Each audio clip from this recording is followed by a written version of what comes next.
Welcome to Wisdom Talk Radio, a collaborative community of explorers in conscious living.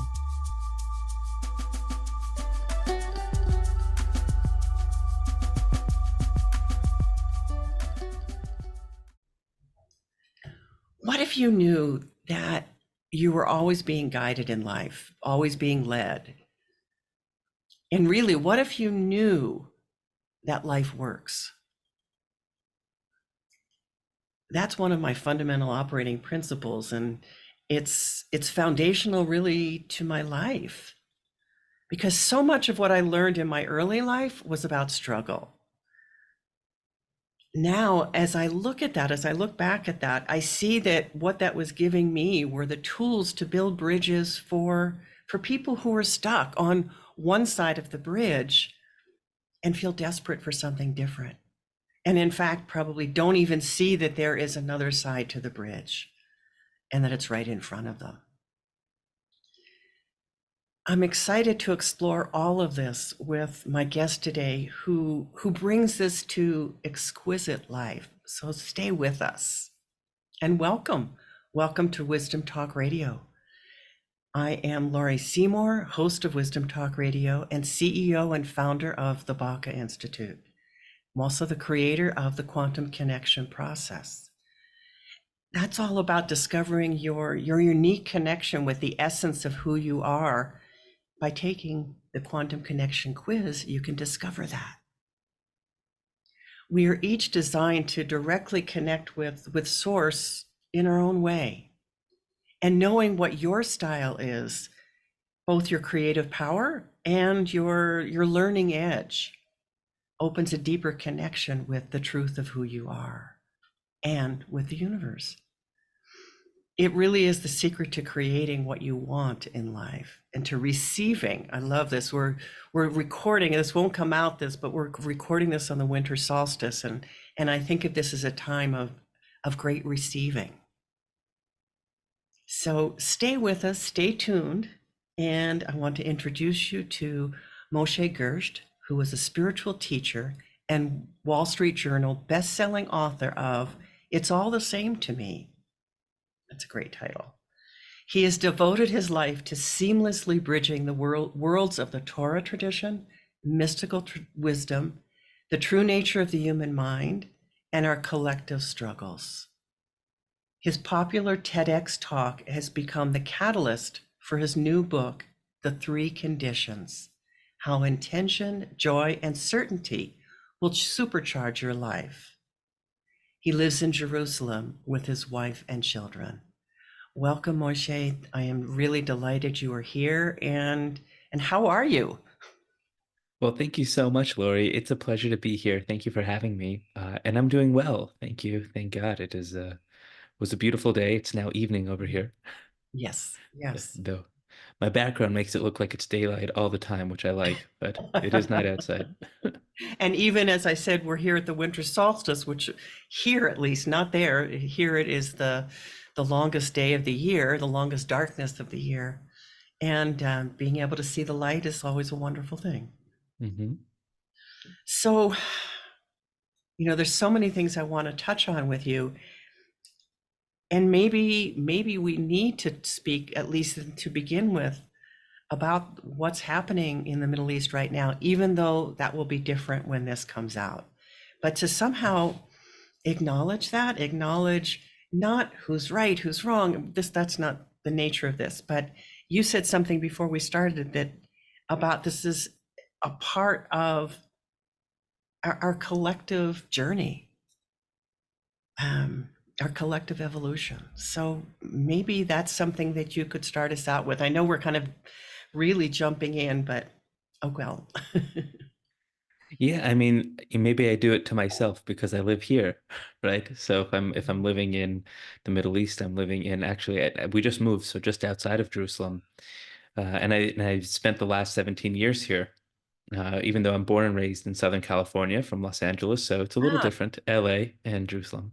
my husband is from Los Angeles. Nice. Okay. So it's yeah, the language I used before was that it is part of our collective evolution, and that it's not just something that happened on October 7th. That wasn't the beginning of this story, and today is not the end of that story. We are in a process, and part of it has to do with, you know, the people that live in this side of the world, and part of it has to do with people, Mhm. human beings, Mhm. the process of trying to figure out how to live in a world with separate ideologies and identities and realities and still live and find peace and connection and unity. And it's challenging. There's the human element and then there's the spiritual element. There's Mhm. where we are and where we want to be. And we're always looking to bridge those two worlds. And where we are, there's a lot of pain. Mhm. That's the point of presence where we exist right now is there is a tremendous amount of discontent and struggle and frustration that so many people are feeling. And I just spent 5 weeks on a book tour in America, and so I was here in Israel for what happened on October 7th and the weeks that followed. Then I went to America, was there for 5 weeks, and now I'm back. I'm just now Mhm. back on the other side of that. And what's fascinating to me is that there's tension in both parts of the world. There's Mhm. tension here in Israel right now, and there's tension in areas of America where I was there, but Mhm. the tensions are different.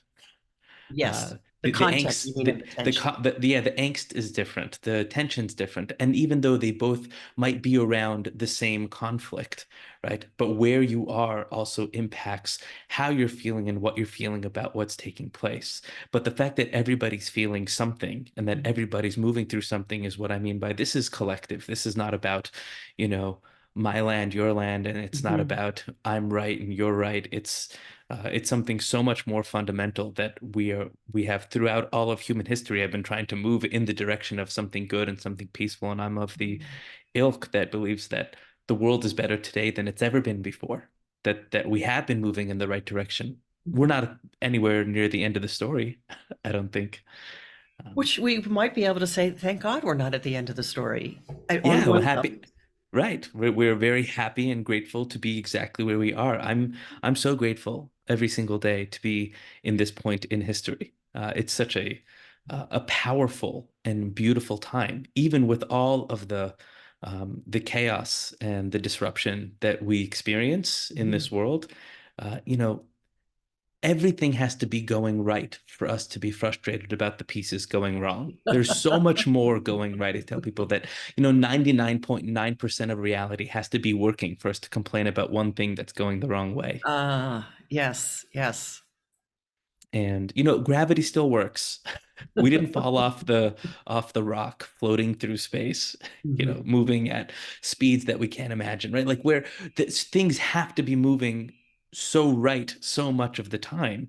And so now we're in this fine-tuning, tweaking point in history where it feels to me, it feels we're so close. I know that there's a lot of conversation that surrounds doom and gloom in the world of the media and social media, and but if we take a broad perspective and really look from the outside in, say, wow, we've come a long way.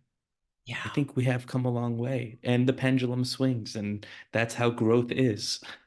Well, okay, so the pendulum swings, yes. Is it that the pendulum swings in terms of our awareness or what we're willing to acknowledge?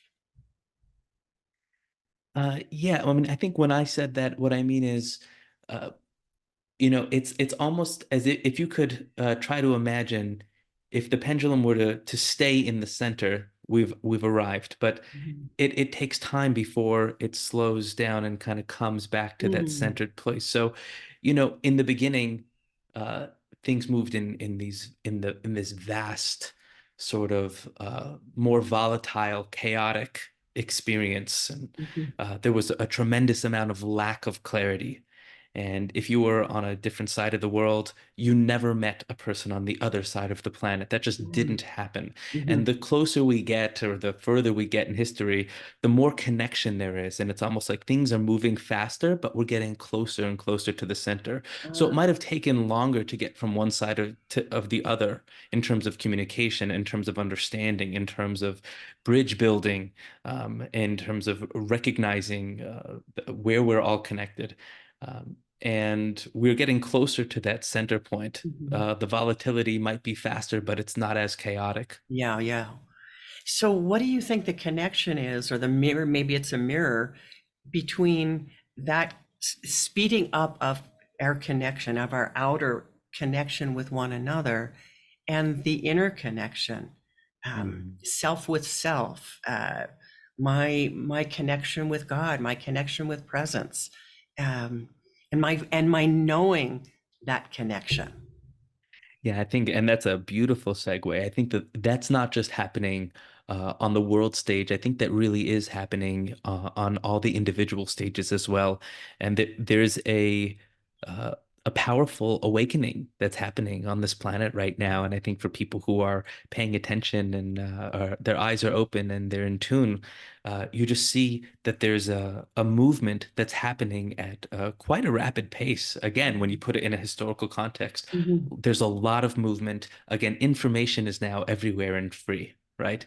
So Mhm. whereas maybe not too long ago, go back just 100 years, and then from that point back all the way through history Mhm. on the individual level, just to get to information, to find the right teacher or to find a book, and maybe you were literate, maybe, Mhm. right? So the ability to go and grow and to learn and expand in terms of knowledge, it was so limited for so much of history. And all of a sudden, right, we've got the internet and you've got access to every book that's ever been written and in every language that you could possibly imagine. So the pace by which one can now choose to grow, if they want to grow, if they want to take Ah. in new ideas, new information, to learn from other cultures, to learn from other individuals, people of the same mind from other parts of the world, or learn from people who have a different mind in the same part of the world, right? Mhm. So the opportunity has grown in exponential ways that we can't even begin to quantify. It's like unbelievable. And then so on the personal level, that's just on the surface. And then on the inside, there is this speeding up as we get closer and closer to a time. My belief is that we are moving towards, I guess, what you might call more of a utopian society, a world where there is a coalescing of minds and spirit, because the physical realm is just the outer plane, and we're really Mhm. all connected once you go in. So there is this innate desire of all people to connect to what we call the good, or the capital G good. And that's, Mhm. the source energy, call it God, or whatever it is that you are used to describe that essence, right, of reality. And so as that's trying to come to light throughout all of the consciousness of this reality on an individual level, the moment you start to even look inward a little bit, so that space starts to open up. And so yeah, there might be volatility in your life, but that volatility in your life might be leading to that one moment that starts to open you up to, now I start to have my aha that moves me in the direction of truth, Mhm. my personal truth in this world, and then the collective capital T truth of what life is. I love that you speak about the capital T truth. Um, I speak about that, and I'm often challenged. How can there be truth, a capital T truth? And yet I feel profoundly that there is. And it's not a concept, it's not an idea, it's an experience. Hmm. Hmm. Yeah, I think we try to put it in words so that we can have what to use in conversation when one who has that sense, that experience, and wants to share that with another. So we use the power of words to convey ideas that are beyond ideas, Mhm. right? Mhm. And so and I think we've been doing a decent job throughout history of at least trying to move in that direction. There's a line, right, in the Tao that says the Tao that can be named is not the Tao, right? Because once you try to tie it to a concept, you're missing it. In a similar vein, Eckhart Tolle was once here in Israel speaking, and he opened up the night by saying one of the things he likes about Judaism and Torah was that we don't say the name of God. We just say Mhm. the word Hashem, which means the name, which again creates the distance of not trying to trap God or this higher consciousness into a concept, because the moment you do that, you distance yourself from the experience of that which is. So at the same time that we need to use language, you can't get lost in the signpost and mistake it for the sign, right? And if you Mhm. you know, water is not the word water; it is the experience of the liquid. Mhm.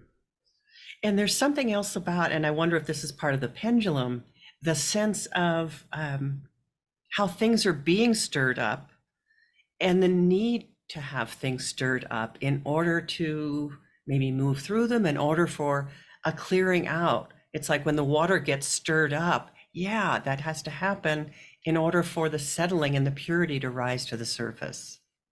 Yeah, almost like an organized chaos, right? Or a Oh, cosmic chaos that mhm, is, the setup is there for refinement and for growth and mhm, mhm, development. mhm. So I want to turn to your book, which is, by the way, it's exquisite. It is Mm, really thank you. it's such a joy to read. It's that kind of book that I can imagine and probably will, have it by the side of my bed and let's read a couple paragraphs before you go to sleep because that seeds everything around what happens while you sleep. Um, so that those three conditions, intention, joy, and certainty. And I'd love for you, and I don't care where you start with that, where you go with that, but it's something about the importance of remembering who you are. That to me is something that I live with every day. I meaning it's something that is so important to me because the forgetting is such a big part of life. Yeah, if you look at the website, right, on the MosheGersht.com website, I think the tagline we have over there is "Awaken to the truth of who you are and what life is," right? And it's for that exact reason, right? Because Mhm. whether you're calling it an awakening or a remembering, a turning back to, a return to, it's always about coming back to that higher self, right? So we call it the soul, or consciousness itself, which is a ray of light from, metaphorically, the sun is the source and the ray of light are all the individual expressions of that one source. And that's what we are, right? As we go through this life. Mhm. And it's so easy to forget. It's so easy to forget. In fact, I think that's how the world is created. The world is created in such a way where, until you turn inwards, the natural state of things is you're looking outwards, right? That your eyes don't face yourself. Your Right. eyes actually face everything outside of you. Mhm. And so it's natural to take the entire outer world and allow that to be your definition of reality. And what all spiritual work is, definitionally, is turning the lens back in, moving back in the direction of self, back in the direction of Mhm. the layers that go deeper and deeper within, right? In Kabbalah and Torah, there are five layers of the soul, five dimensions of that reality. And so it doesn't matter what paradigm one is in, right? I think in who I was just speaking to somebody recently, that also in some of the Indian tradition, there's also five levels, right, that parallel the same idea, right? So whether you're calling it body and soul, or there's body, spirit, and soul, I don't care how many layers you want to call it. There are layers, right? Mhm. So it's all about peeling back the layers and going in and finding that truth. So when we talk about the three conditions, Mhm. what I'm really pointing to there is the we live in a world of duality, though it's all unified from a deeper perception. From the perspective that we're given upon birth, there's a multiplicity, there's a manyness to life. But when you oversimplify all of reality, there's you, and then there's everything that's not you. Mm.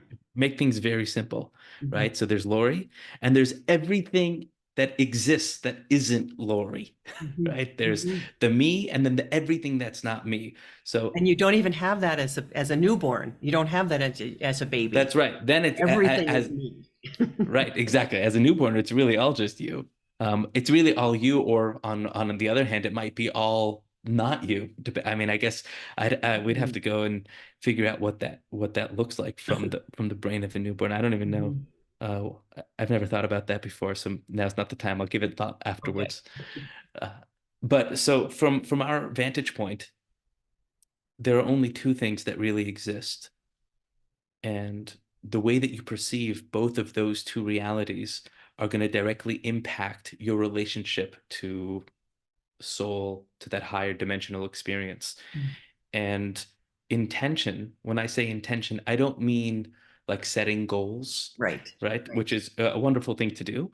But it's not about intention setting as much as about realigning with the essential intention for living, meaning the who Ooh. am I and what am I doing here, Hmm. right? What is my essential space in this world? What's my essential intention for living? And one gets to that by awakening and remembering the truth of who they are, right? The truth of who they are is that although we are material in nature, that's part of our shell in this world, Hmm. but we're far beyond that. That we are spiritual beings. That we are souls traversing this reality, learning lessons, experiencing, teaching, doing. We're in a world of doing, though our essence is one of being. And so reconnecting to that is really reconnecting to the essential goodness of self. There's a goodness, a value, Hmm. a truth that exists beyond our personal history, beyond our name, beyond our performance and our doing. And we are convinced that it's just the opposite. We come into this world being convinced that uh, the level of your knowledge is what makes you who you are. Your experiences are what make you who you are. Your level of performance will make you who you are. What people think of you make you who you are. What you have and what you have not is what make you what you are. And those are all outside of you. Those are all Hmm. external to self. So intention is all about this awakening return to self of, well, who am I really and what am I doing here?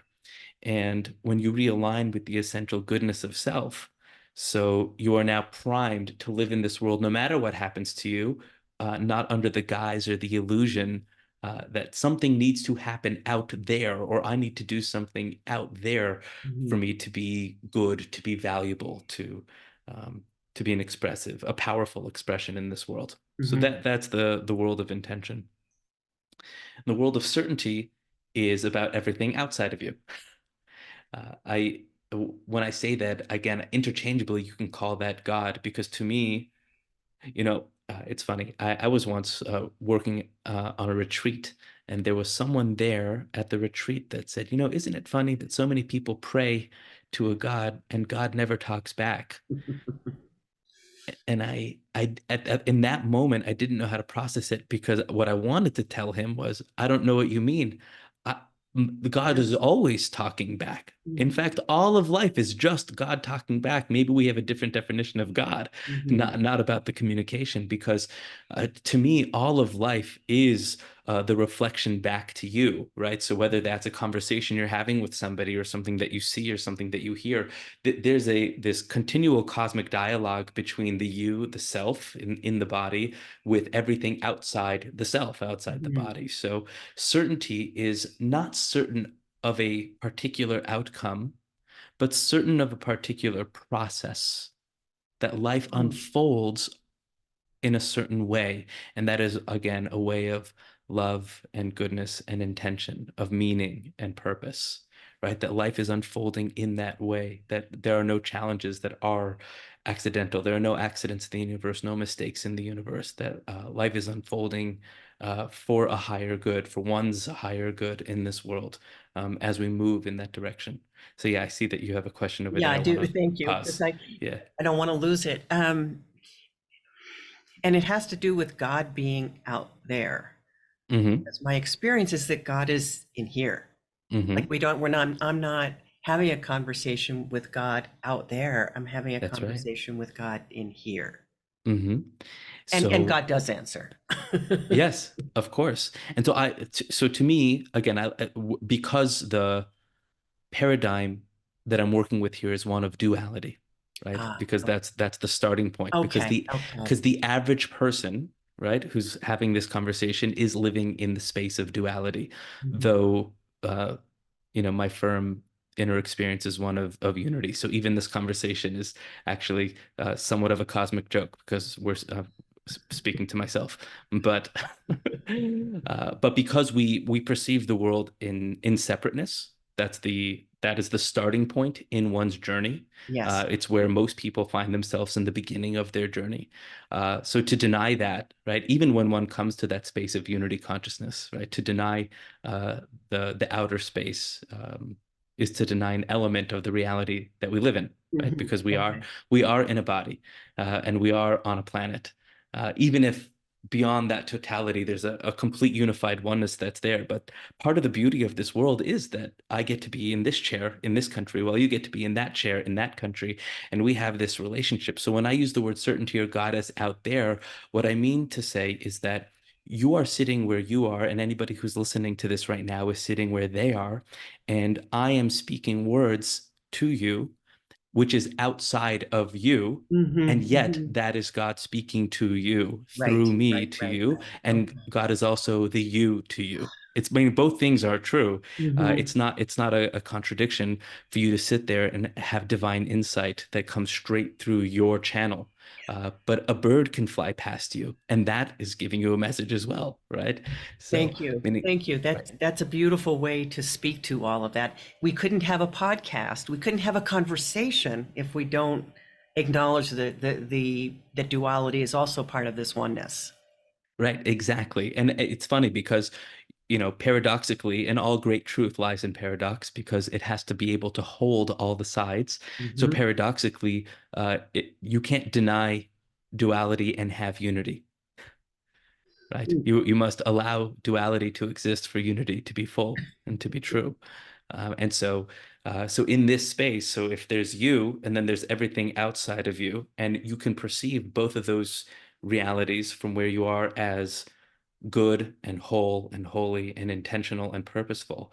So Hmm. when you see yourself as good and you see the world you live in as good and purposeful, so the way that you can know that you're in alignment with that space is the level of joy, of peace, of love that you experience within. So that's the third condition, right? Which is allowing you to know that when you're experiencing joy, so you know you're in alignment. If you're not experiencing joy, that sense of peace in the world that you're living in, so that means somewhere inside, the mind has gotten trapped in some other vision of reality where either you're seeing the world around you as hostile, or you see yourself as not good enough. You see the world outside of you as uncertain, or you see yourself as lacking purpose or lacking intention.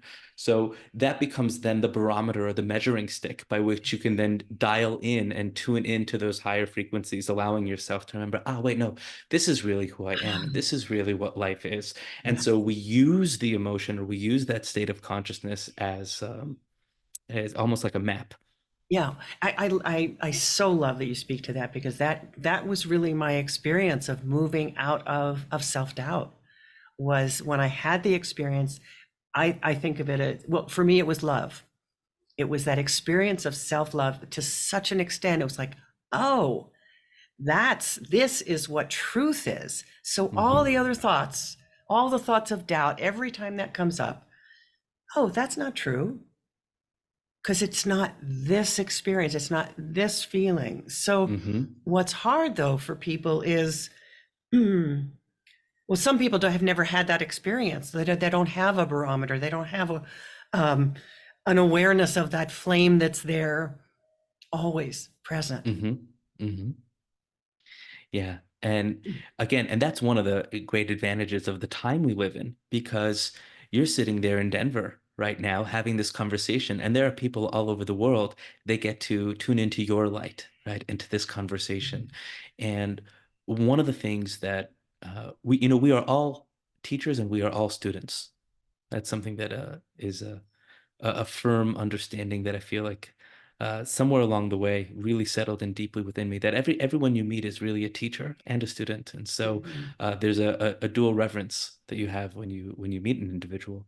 And so because of that, there's a light that you carry. So when people don't have that or they don't sense their natural light, That's, maybe a superficial way to look at it would maybe be to say like, oh, that's bad or that's wrong, but it's not. It just is what it is, which that's going to start their search, right? At some point, Mhm. a person's going to feel pain or darkness or suffering, and they're going to now try to look for the light, and they're going to go online and talk in Wisdom Talk Radio or something. They're gonna look for the light Mhm. somewhere in the world. They're going to find it, and that's going to help elevate and give them their resonance, and they're going to go deeper in. So all of growth starts at some point in the dark, right? Mhm. So Mhm. you don't have to have that naturally, right? One of the happiest people I know was a cynic until a few years ago, and he found himself on a path of learning and education. And part of that education is rewiring the way we see ourselves, Yes. rewiring the way we see Mhm. the world, because we've adopted so many ideas from, whether it's our parents or it's our, extended family, social networks, the cities we grew up in, the countries we grew up in, Mhm. the religions or even political affiliations we grew up in, whatever it is. Everyone grew up somewhere and then got a certain lens on life, got a certain lens on reality, and being able to go back in, whether that's picking up a meditation practice, or spending time in therapy, or Mhm. doing a deep dive in, a spiritual text. All of those things are going to be uh, tools, right? Tools and methods to realigning and reawakening that space. And the evidence is the world of individuals who do experience it. So all you have to do is, if Mhm. you're a person who's in pain or who's in suffering, so there are communities out there. And now today it's easier than ever to find those communities and say, well, what worked for you, Right. right? Was it a certain teaching? Was it a teacher? Was it a book? Right? What is it that's opening you up? But it's all going to be about a realignment of thought. And then from there, you have said, I think somewhere in your book about living with love is an active choice. Hmm. And I thought that was such a beautiful way to say it. It is an active choice. And how do we do that? Um, I hope that I don't know if you can hear what I can hear, but living with love is an active choice. And when family comes in, that's also an act of love. That's right. And it's a celebration. Mhm.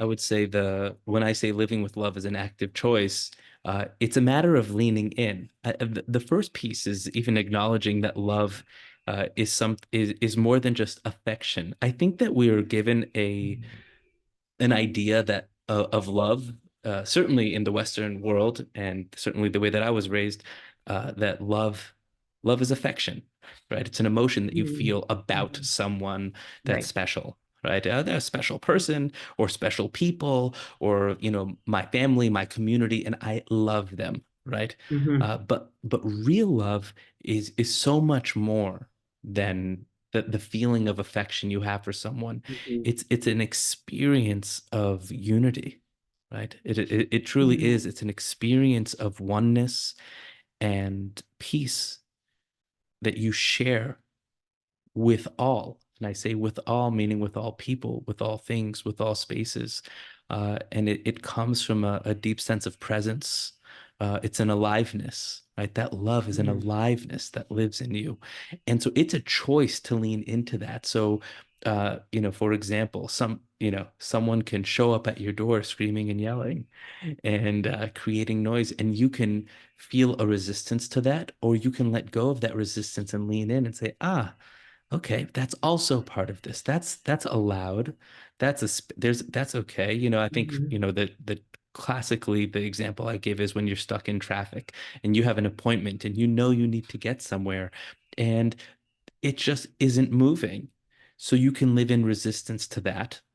And that's where all the pain and suffering comes from, is from that non-allowance. Mhm. Or you can step into a different light, a different perspective. You can make love an active choice. You can make that oneness an active choice and say, well, okay, it is what it is. Okay. And here I am.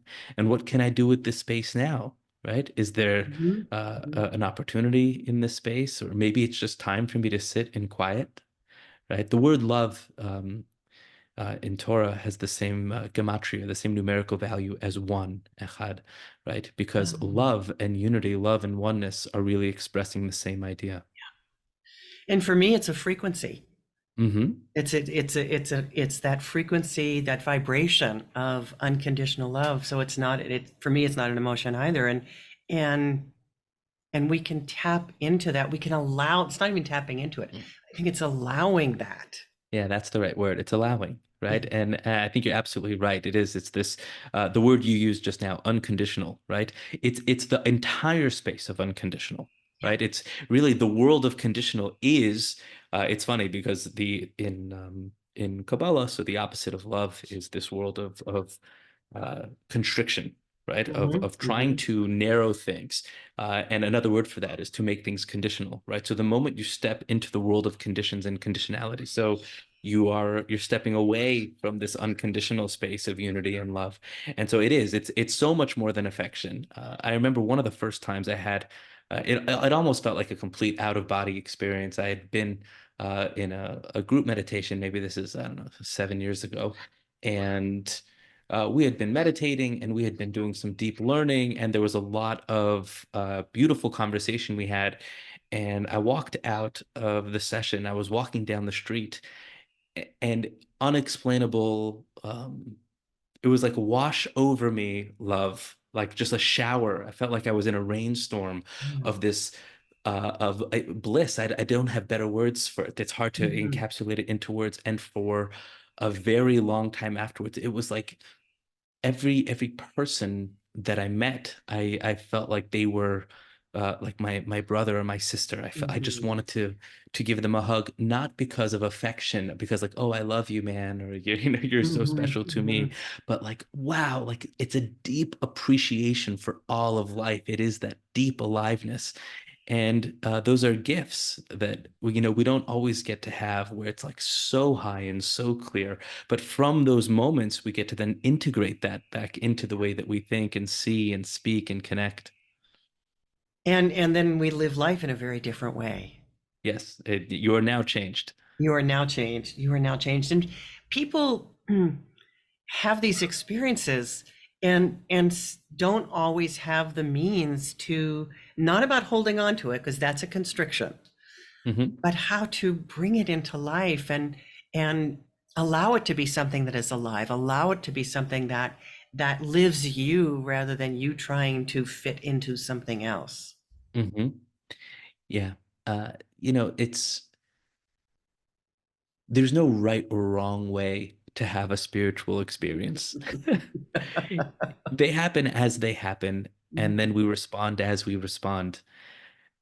And for those that then take that and go on some journey and find more, Mhm. so that's a beautiful thing. And for those that it becomes something they speak about every now and then, and it gave some spark to their life, something to look back to, maybe that was the entire purpose of it, right? Mhm.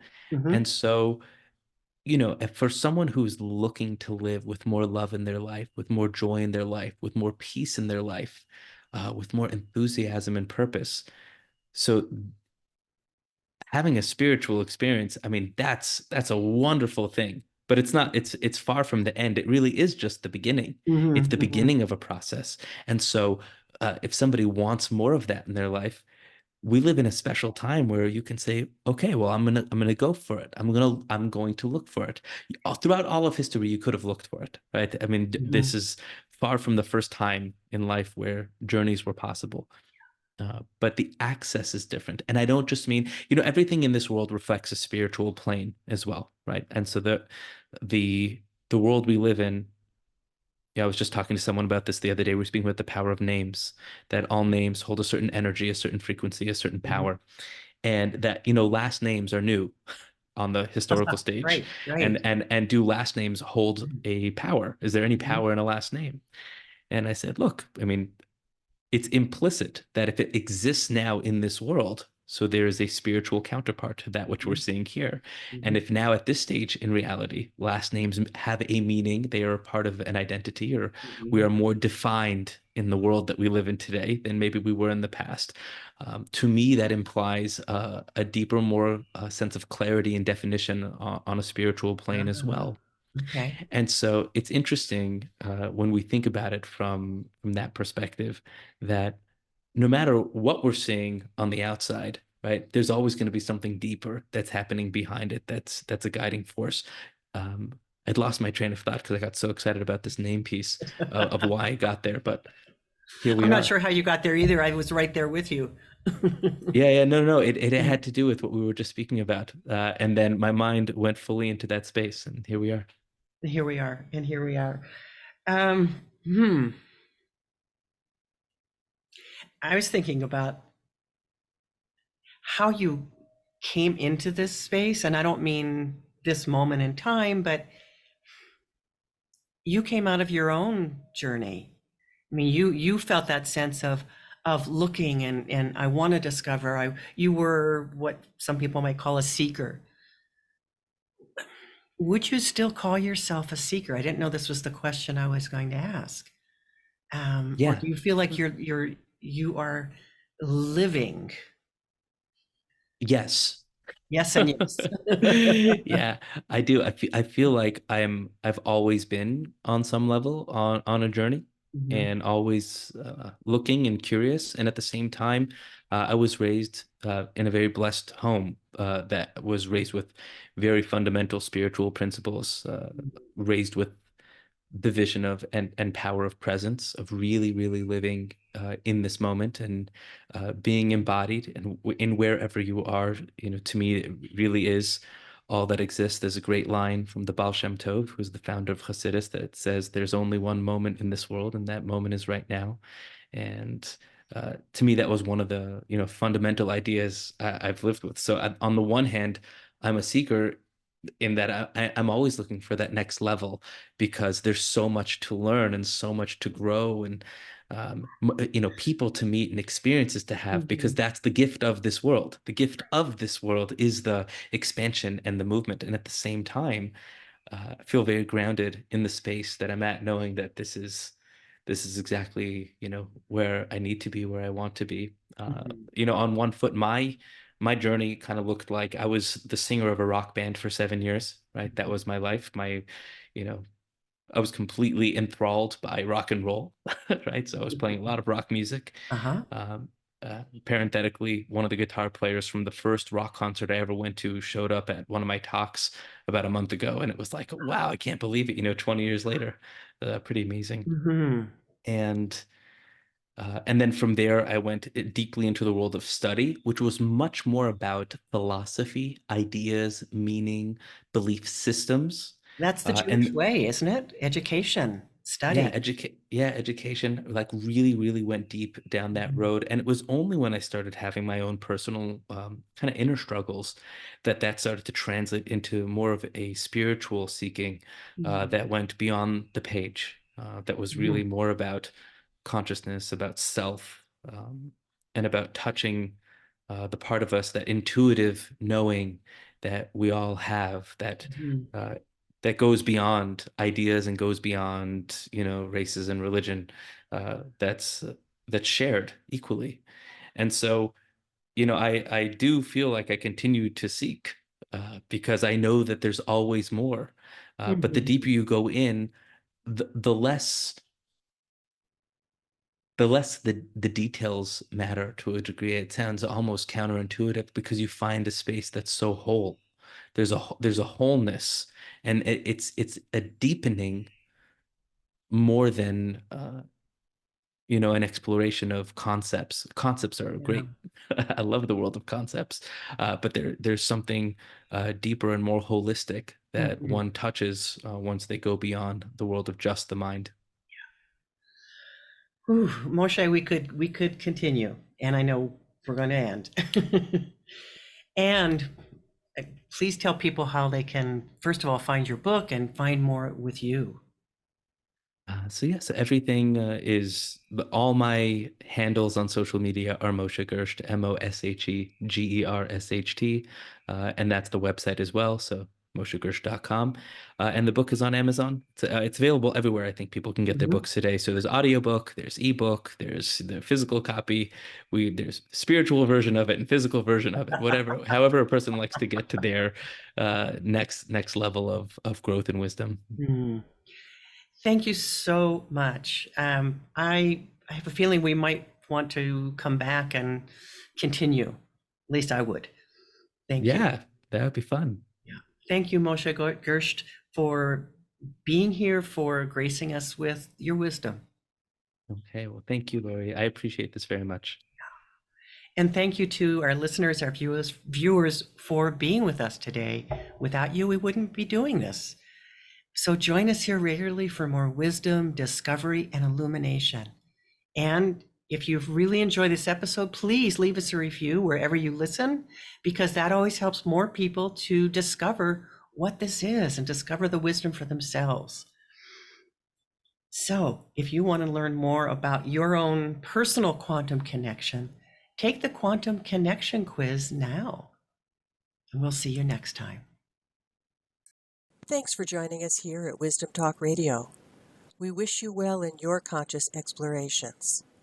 For more information and to join in the conversation, our website is wisdomtalkradio.com or at Wisdom Talk Radio on Facebook.